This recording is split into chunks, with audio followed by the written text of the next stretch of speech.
everyone, and welcome to EnglishPod. My name is Marco. My name is Catherine, and today EnglishPod is in the kitchen. That's right. Today we are going to hit the kitchen, and we're going to bake a cake. All right, so check out this dialogue first, and when we come back, we'll be talking about some very key phrases and words for cooking in English.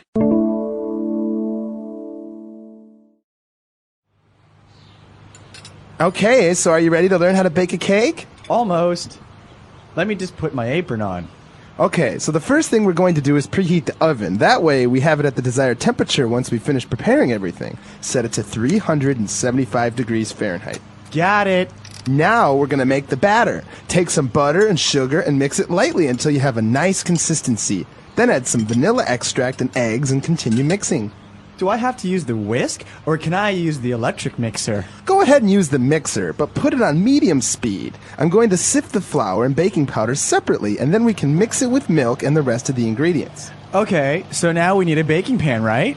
Yeah, but grease and flour it first so the cake won't stick to it when it bakes. Done. So how long do we bake it for?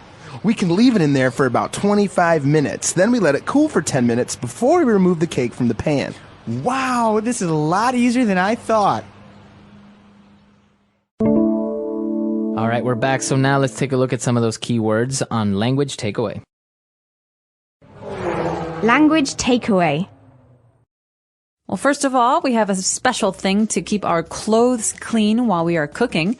What is this thing called, Marco? This is called an apron. An apron. An apron. So it's not actually a shirt. It's a piece of fabric that you would maybe tie around your waist or around your neck to protect your clothes from flour and butter and oil. That's right. So it's very common to wear an apron while you're cooking or maybe while you're cleaning the house or the kitchen in order to avoid getting dirty, like you said. And so we're going to start baking our cake. And the first thing that we do is we turn on the oven in order to have it at the desired temperature. Now, this is something you might see in a recipe. It says the desired temperature is 450 degrees. Mm-hmm. So that means the temperature you want to achieve. Mm-hmm. Maybe when you turn the oven on, it's only 100 degrees. Right. So you have to wait for the desired temperature, which is what is indicated in the recipe. That's right. So this is what we want. We want the desired temperature of 375 degrees. Mm-hmm. And so now we got that done. And now we're going to make the batter. All right. The batter is the liquid. It's the cake before the cake becomes a cake. So it's usually like a very thick liquid, like a very thick, almost buttery, milky substance. Mm-hmm. And after you cook it, it turns hard. So batter is the liquid form. Right. So when you're making a cake, you make batter. Now, it's different because if you're making pizza or you're making bread, it's not called batter. No, if you're making pizza or bread, because those are thicker, they're called dough. Dough. But when it's still like milk, or water, it's like a liquid, we call it a batter. A batter. Very good. So obviously, to make the batter, we add sugar, we add butter, we add eggs. And then what we want to do is we want to mix it. And so the other person asks, well, what do I do? Do I have to use a whisk or an electric mixer? All right, these are two very important tools that you will find in most kitchens. A whisk is like a spoon, but it's made of metal and it's empty inside. And we use it for things like eggs or milk and sugar. And it can go very, very quickly.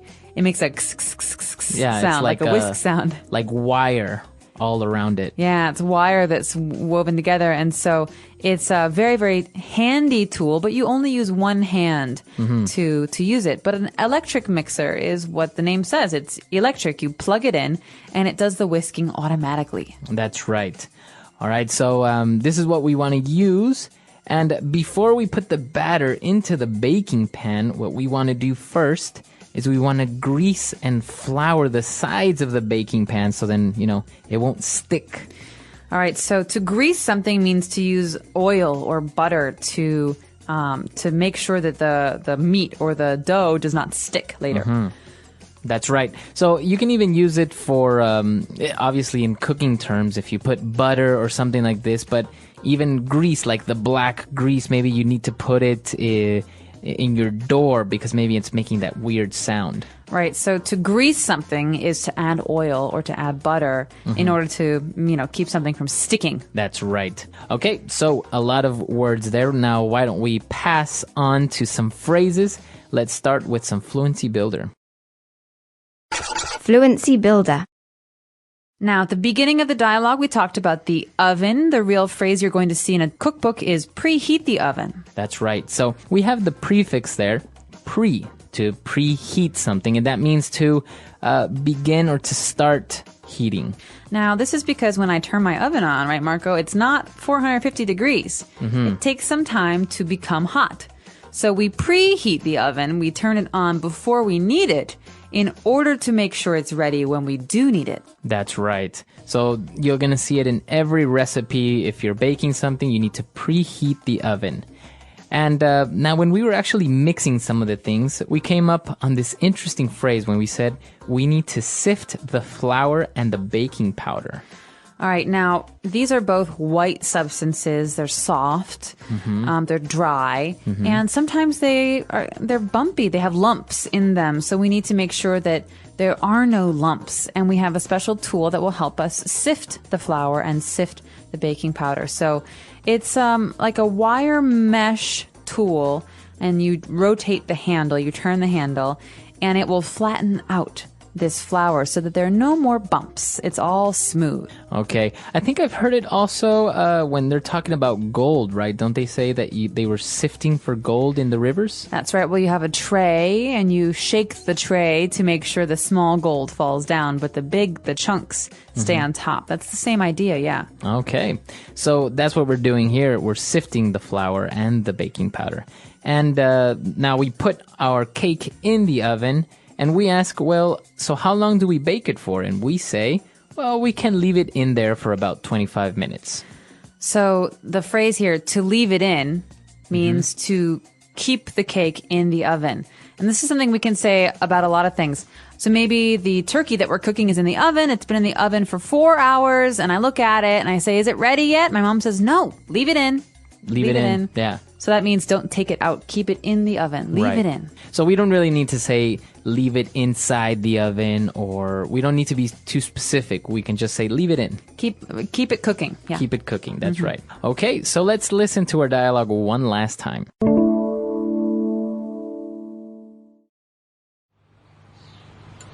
Okay, so are you ready to learn how to bake a cake? Almost. Let me just put my apron on. Okay, so the first thing we're going to do is preheat the oven. That way, we have it at the desired temperature once we finish preparing everything. Set it to 375 degrees Fahrenheit. Got it. Now we're going to make the batter. Take some butter and sugar and mix it lightly until you have a nice consistency. Then add some vanilla extract and eggs and continue mixing.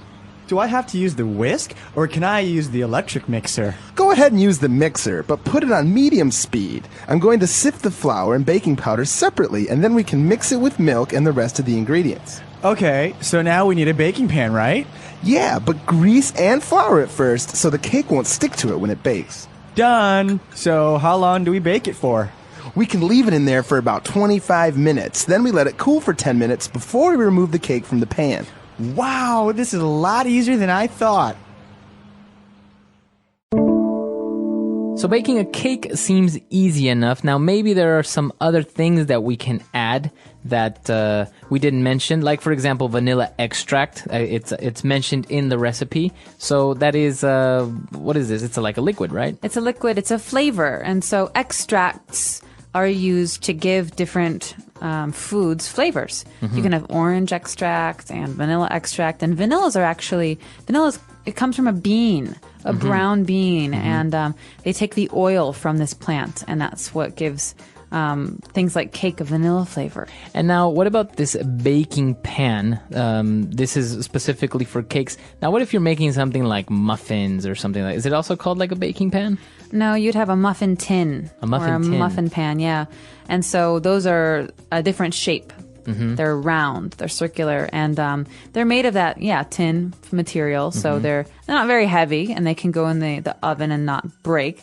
But normally we have a baking sheet, which is flat. or a baking pan, which would be for a cake pan, something like that. It's got sides on it. Right. And we have a muffin tin, which is for muffins. And, well, what we didn't mention is we actually have our cake, but then there's something that we always add on top of the cake or all over the cake. Yeah, well, not always, but most cakes, at least most tasty cakes, have frosting. So that's something that you add after the cake has finished cooking. That's right. So frosting is like a cream or something that you add around the cake. It's actually just sugar Just and sugar. water. Sugar and water. Oh, really? You can add milk if you want to make it thicker, but when I make frosting, I like to make it from scratch. That means I make it by myself.